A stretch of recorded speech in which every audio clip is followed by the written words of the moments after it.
Hi, and welcome to the Toon Goons, the podcast in which we take a critical adult perspective into the world of cartoons and animation and analyze how they affect the pop cultural landscape at large.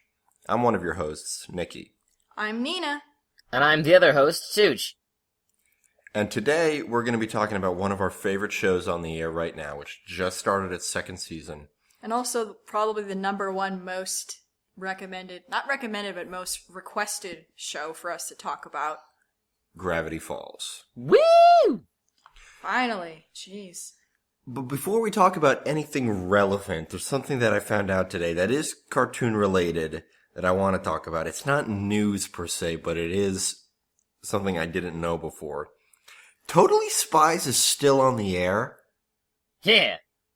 Yeah, season 6 started in 2013 and is ongoing, and I don't know what to do with this information. Because it was announced like last year that they were coming back for another season, and everybody was flipping out. Yeah, see, I miss that. Like, I was looking the show up. There was 4 seasons in a row. Then there was nothing for 3 years. Then they did a season 5 in 2010, and now they're doing a season 6 that started in 2013. Mm-hmm. But here's one thing. I'm not sure what's more surprising and what Totally Spies fact I discovered today that's more surprising to me. 1, the show's still on the fucking air. Or 2, it's a French cartoon, and their boss is named Jerry Lewis. I think that may be a bigger deal to me. Oh, man. They also had a lesser-known spin-off about like a team of children called The Amazing Spies with a Z. Oh, jeez. Oh, no. Yeah, that actually got 2 seasons. I only know that it exists. I don't know anything else about it. Nina, you said something really funny about Totally Spies earlier today. Oh, the fact that every episode is your introduction to a new fetish? Yeah, every episode is an exploration of a new niche fetish. Yup. It's kind of crazy when you actually sit down and watch it. You're like, okay. It was one of those shows I watched because it was on and it wasn't bad, so I didn't turn it off. That's how I watched like half of the shows I watched as a kid. I was like, this'll do, and I just left it on. It was watchable enough. Yeah, I wasn't like a big fan of it, but I watched it. It wasn't like it's one of its sister shows made by the same studio, Martin Mystery, which I was also reminded of today. I didn't watch that at all. My roommate sat me down and made me watch some of it because she had good memories of it, and it was just so bad, terrible. And I was just like, ugh. But here's one of the main problems with that show is that in the original Italian comic that it was adapted from, Totally Spies was also adapted from an Italian comic. As would say, if it's a anime-inspired French cartoon from the mid to early 2000s, it's adapted from an Italian comic. This is something I found out today. Yeah. Totally Spies, Marvin Mysteries, Winx Club, and I don't know about Winx Club being a comic. It was. Winx was a comic, and Witch was a comic, too. Oh, wait. I was confusing Winx Club and Witch. I don't know if Winx Club Witch was a comic. I don't think Winx was. Or Witch. Yeah, Witch, W-I-T-C. Witch. It's in the theme song. We are Witch. And it doesn't stand for anything. Yeah, it does. It stands for their names. Oh. You didn't watch it. I never watched it. But yeah, in the comic of Martin Mystery, the main Martin and the main lady were a couple. In the cartoon adaptation, they were made to be step-siblings, but they kept all the sexual tension in there. Yeah, it was really... What? Yeah, I don't know if they kept all of it in there, but like... The fact that there's some... Yeah, there definitely was some. Like, I was watching it and I was just like, what in the world? Come on, guys, don't be inspired from this kind of anime. Oh, also, I also discovered something recently that isn't new cartoon news, but it's a thing I didn't know.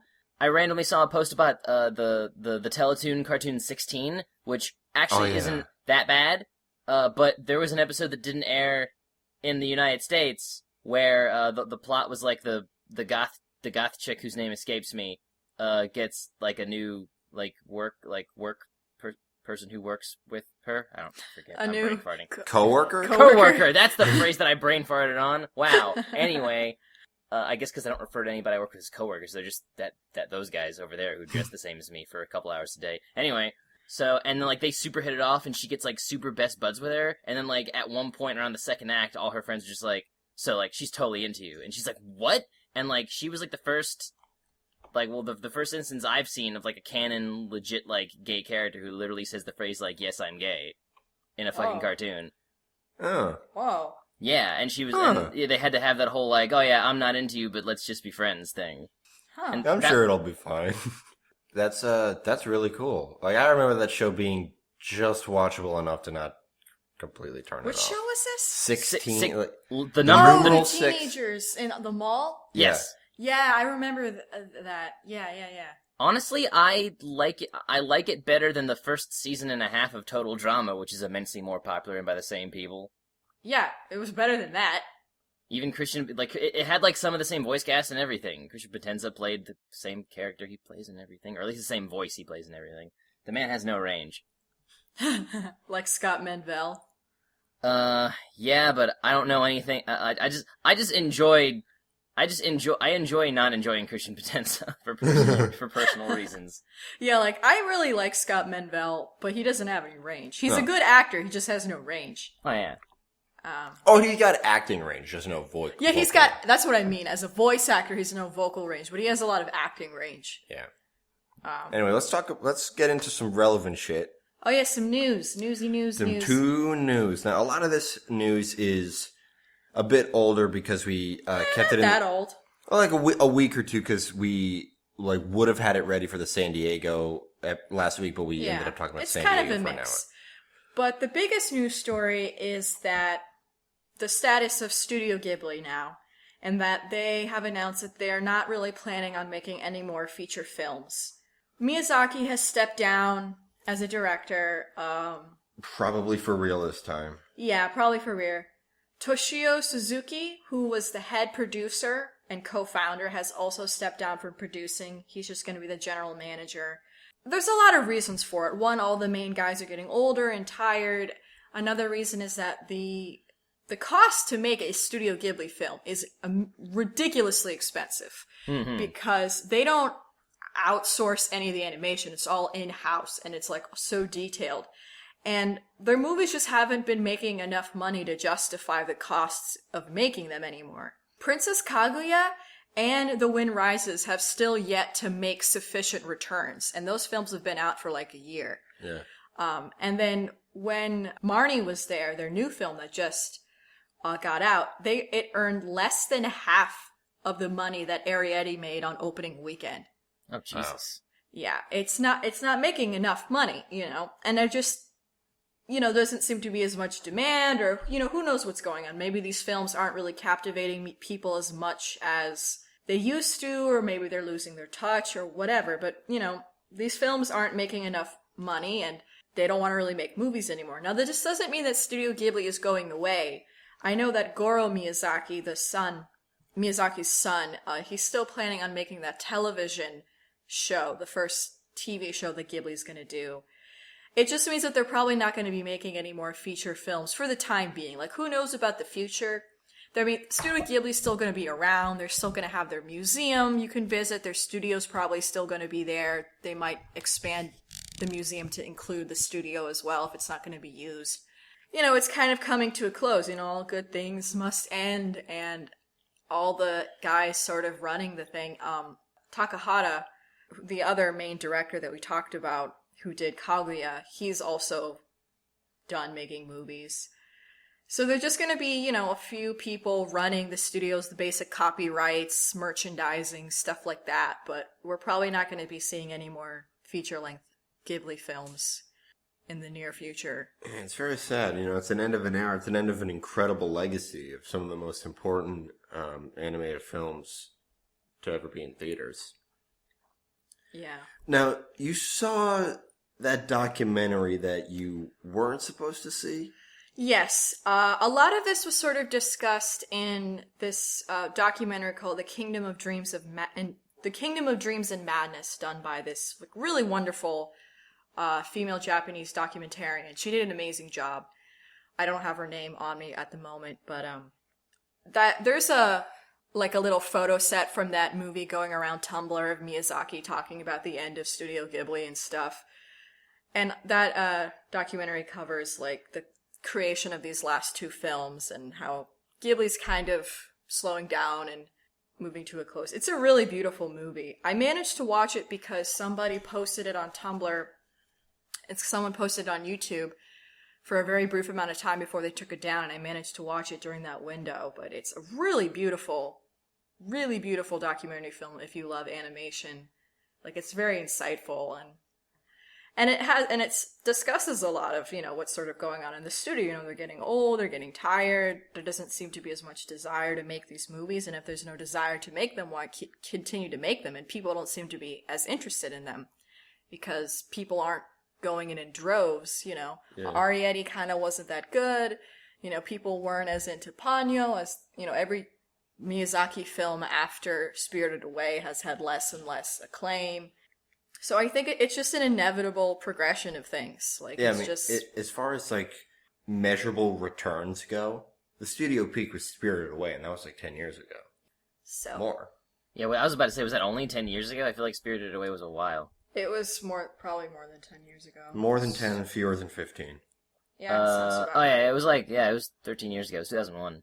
So yeah, the future does not look great. They're gonna be around, They'll be doing stuff, Miyazaki's gonna be doing something. Ghibli, as it is, isn't gonna be the same anymore. Yeah, like, these things happen, Studios come and go.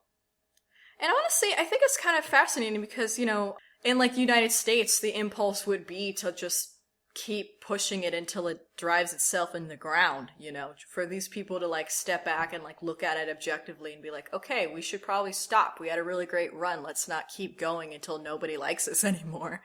Let's stop while we're ahead. I feel like DreamWorks is probably gonna have a similar issue soon. Except like everyone loves their films, but they're just not making enough. But not enough people love them. Yeah, They're just not making the same return. They're just not making the same returns they were for the past few years. And like every movie they've been putting out has been not doing what they hoped it would be. And apparently they're in, like, I just read a Tumblr post. I didn't read it because it was probably a bunch of legal mumbo jumbo. But apparently, like, they held back on revealing how little Turbo made, and investors are super pissed about that. Yeah, I mean, I know How to Train Your Dragon 2 was very disappointing for them. Yeah. I mean, it lost in the box office to 22 Jump Street, or Neighbors, one of them.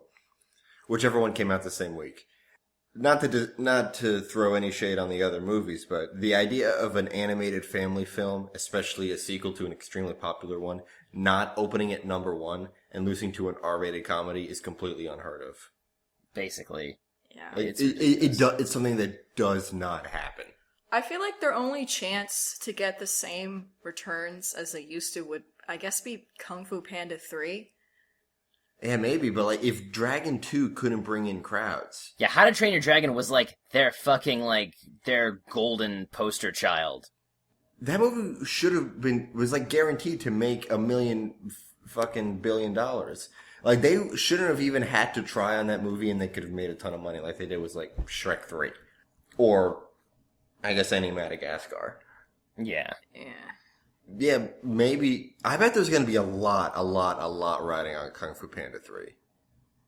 Yeah, I think so. I mean, the director of Kung Fu Panda 2 is coming back to do 3. Worth noting, the highest grossing female director. Yes. Jennifer Yu Nelson, or Jennifer Yu, the Korean-born director, American director. She is the first woman in the history of animation to direct an animated feature film with Kung Fu Panda 2. Hella. Yeah, but hella and also what? Really? That wasn't that long ago. It was also the most profitable film a woman has ever directed in the history of film. It's like 34th highest grossing film. Yeah. Jack Black Karate Panda. So Jack Black Karate Panda is actually a lot more important than you thought. Yeah. It'll be in, like, it'll probably have to, like, literally have to be included in, like, if there's any books about feminism and then the film industry, they'll have to talk about Kung Fu Panda at some point. Yeah, definitely. Kung Fu Panda 2, and they're going to have to talk about Guardians of the Galaxy. Yes. That was written by a woman, and it's made $300 trillion. Yeah. Yeah. Although I think that probably, like, they might try to overshadow that, because it's like, she wrote the initial drafts, and then the director obviously came in and, like, did stuff, because he's the director, but then he also got the co-writing credit, and I'm pretty sure and I'm gonna just assume the worst and say he probably got top billing for that. Although maybe that's just because his name starts with G. Well, speaking of which, Woman in Animation, the professional nonprofit organization for women involved in all aspects of the animation industry, they just launched a mentoring pilot program.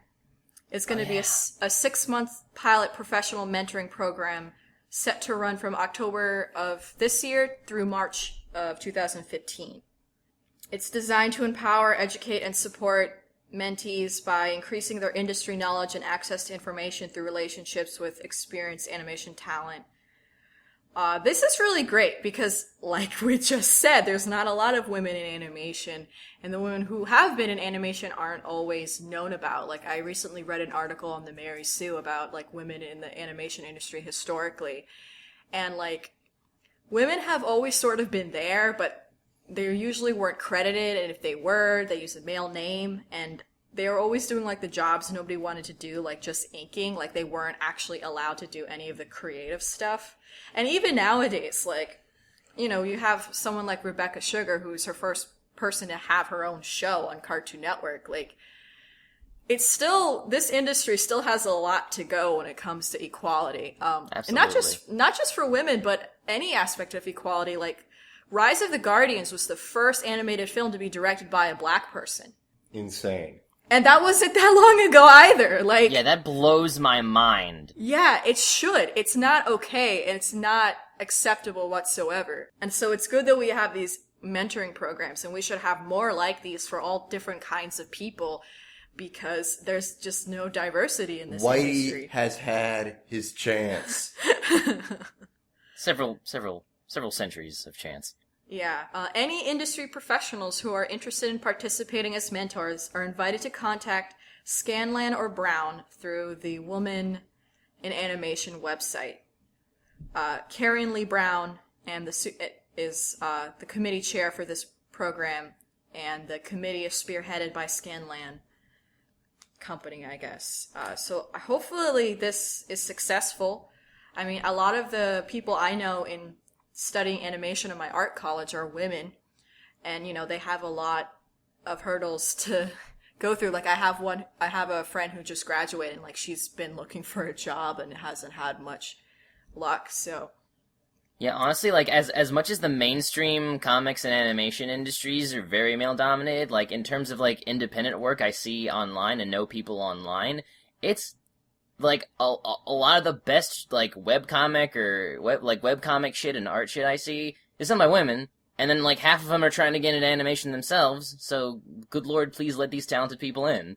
Yeah, definitely. Yeah, so many of my favorite, like you said, webcomic and independent artists are women. They're doing. I'm honestly surprised when I see, like, a really good looking story, like a story, and it's very, like, it could be not even necessarily feminist, but, like, all the, like, that there's female characters and they're well written and they have agency, and I'm just like, was this written by a woman? And when it's not, I'm fucking surprised. Like a Gunnar Crickcore type of thing? Yeah, that's exactly the example. Gunnar Crickcore, I was like, what the fuck do you mean this is made by a dude? I mean, like, I guess that's reverse whatever, but it's like, good for him.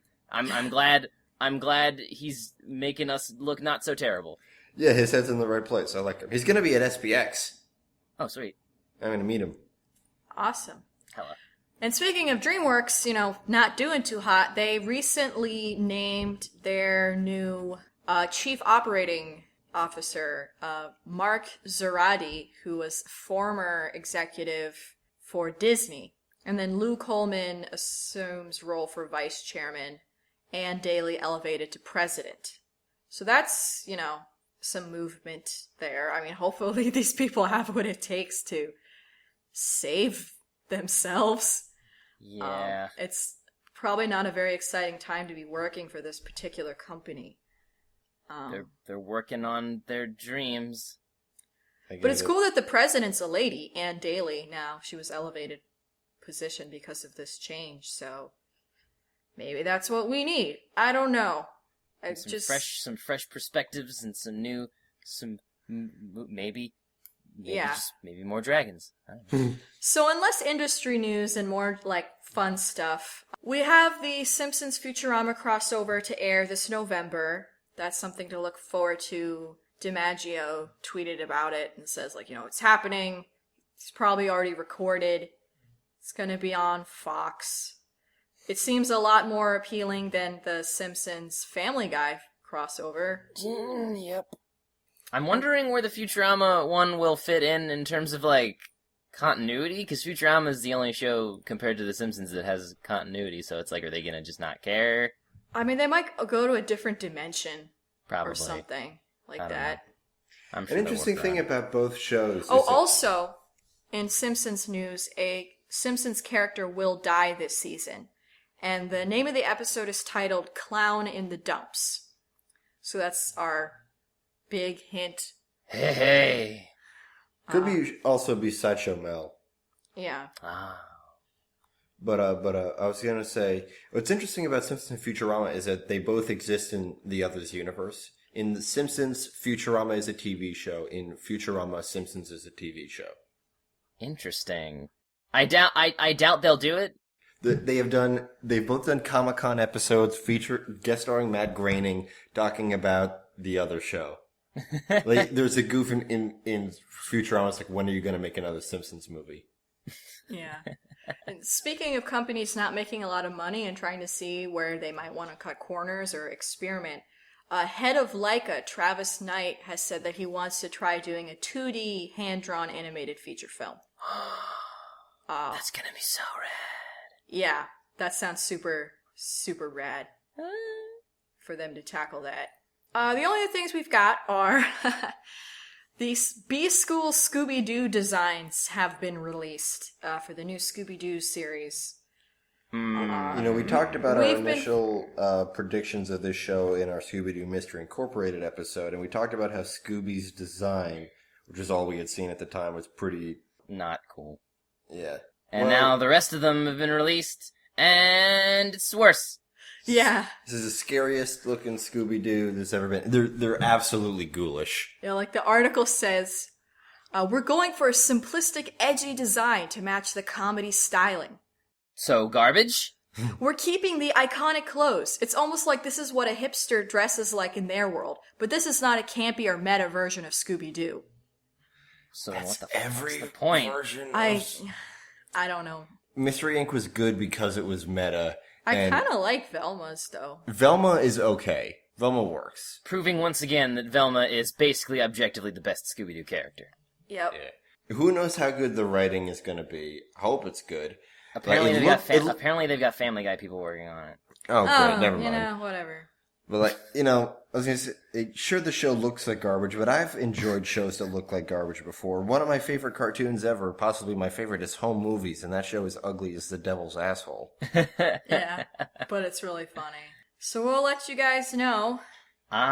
You know what, though? Like, this is my prediction. This is my completely baseless, just gut feeling prediction with no facts to back me up. This is what I feel like is going to happen in my bones. Well, this is what internet journalism is at this point. So go ahead.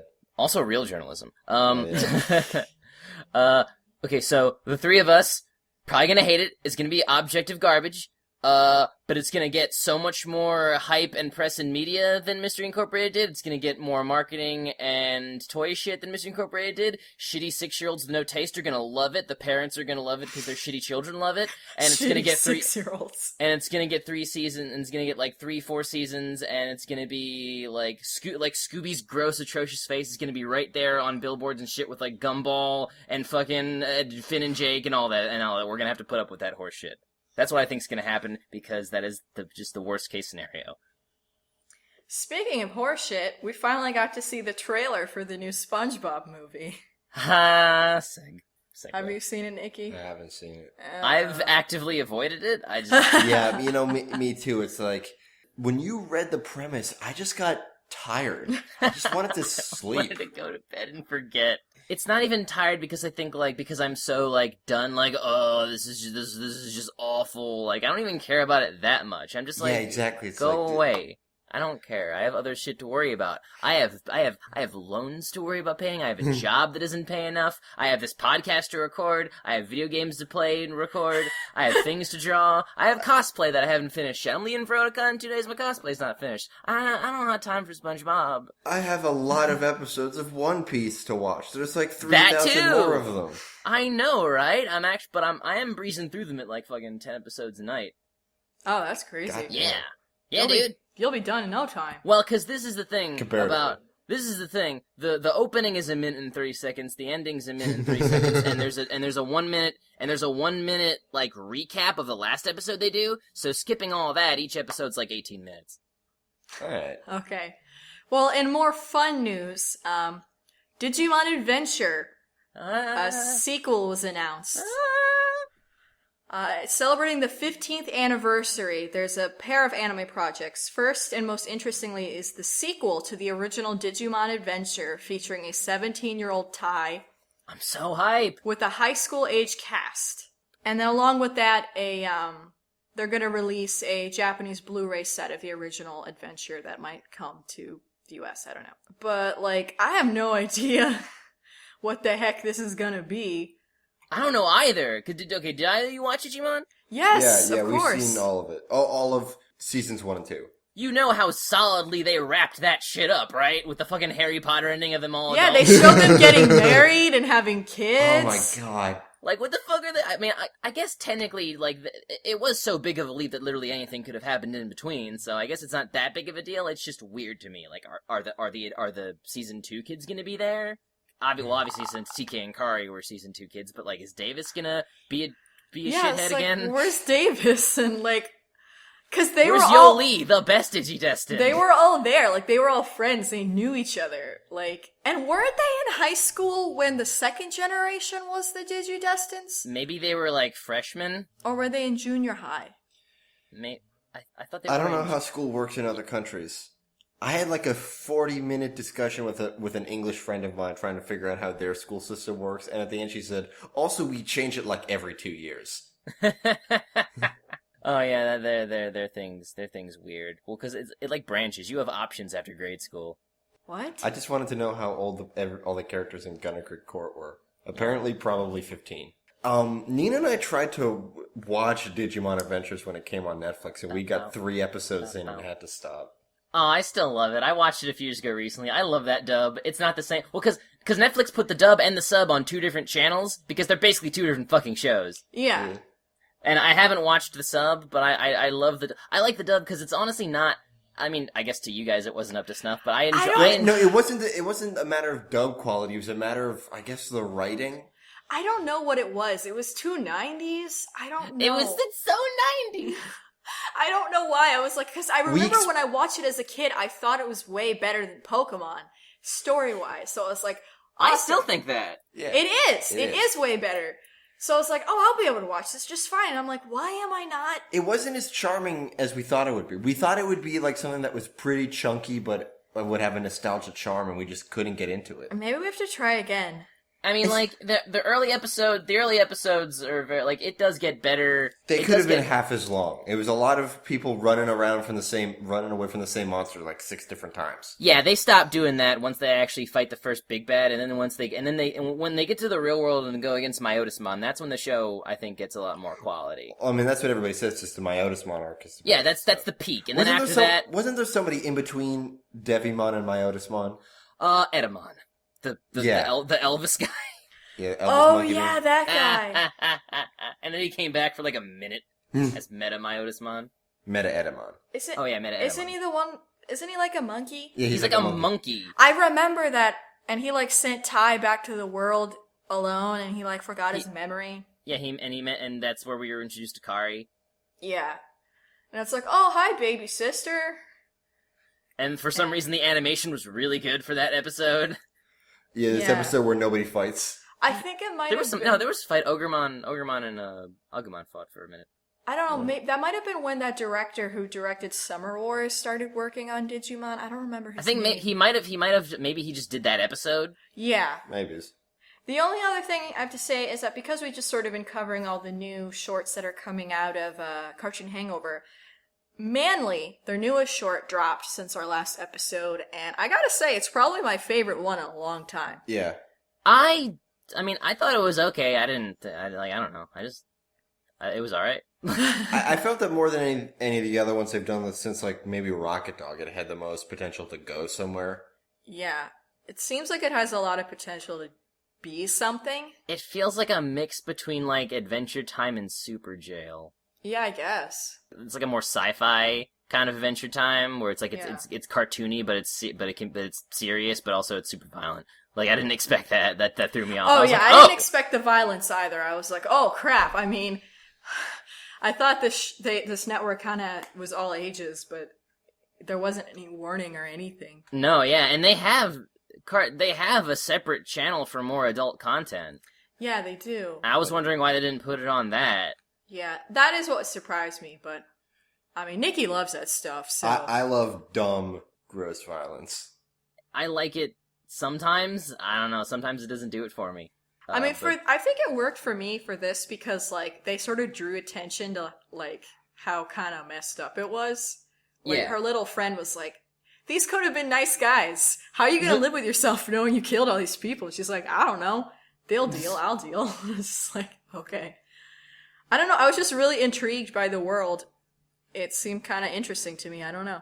Oh yeah, totally. Like it was an interesting. It's an interesting setting. It's a pretty solid show. I do like it. I just wasn't like super blown away. We suggest checking it out if you're Hell, curious. Absolutely.